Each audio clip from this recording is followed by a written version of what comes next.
پاکستان وفاقی کابینہ، قومی اور صوبائی سیاسی قیادت اور تمام تر سیاسی جماعتوں کا خاص طور پر مشکور ہوں کہ ان کی لازوال سیاسی بصیرت، دور اندیشی، رہنمائی اور عزم و استقامت سے پاکستان کو یہ واضح فتح نصیب ہوئی۔ الحمدللہ قومی قیادت، تمام حکومتی اداروں اور پاکستانی قوم نے ایک اکائی کے طور پر یہ پیغام دیا کہ ملکی خود مختاری، سرحدی سالمیت اور قومی عزت و وقار پر کوئی سمجھوتہ قابل قبول نہیں۔ پاکستان کی سیاسی قیادت اور متحرک سفارتی نمائندوں نے پاکستان کے واضح موقف کو دنیا کے اعلیٰ ایوانوں میں پہنچا کر عالمی محاذ پر بھی کامیابی حاصل کی۔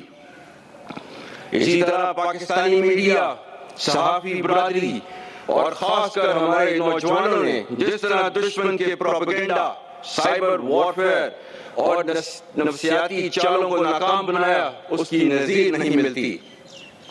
یہ معرکہ صرف میدان جنگ میں ہی نہیں بلکہ ملکی و قومی سطح پر معاشرے کے تمام شعبہ جات میں جیتا گیا۔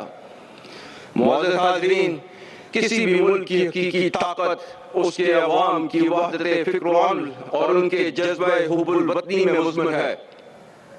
معرکہ حق کی طاقتور جوہد وہ ہمہ گیر قومی اتفاق تھا جس کا مظاہرہ پاکستان کے عوام نے کیا۔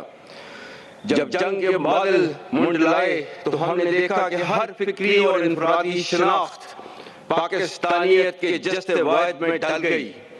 مزدور، تاجر، طالب علم، جوان و بزرگ اور تمام پاکستانی مرد و زن دفاع وطن کے لیے ڈٹ گئے۔ ہماری آنکھوں میں وہ منظر تازہ ہے جب ہندوستان سے داغے گئے ہتھیار پاک سرزمین پر گرے تو عوام کا جمع غفیر ملک کے دفاع کے لیے امڑ آیا۔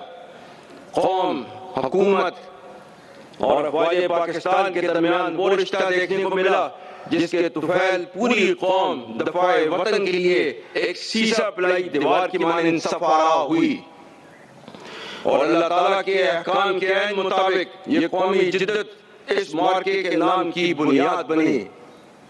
ان اللہ یحب الذین یقاتلون فی سبیلہ صفا کانہم بنیان مرصوص۔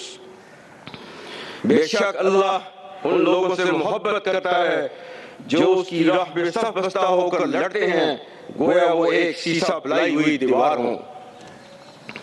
خواتین و حضرات، اس معرکہ میں افواج پاکستان نے نہ صرف حملہ اور دشمن کو اس کے تصور سے بڑھ کر ہزیمت بچائی بلکہ ہماری بری، بحری اور فضائی افواج کی پیشہ ورانہ مہارت اور اعلیٰ جنگی حکمت عملی نے دشمن کو پسپائی پر مجبور کیا۔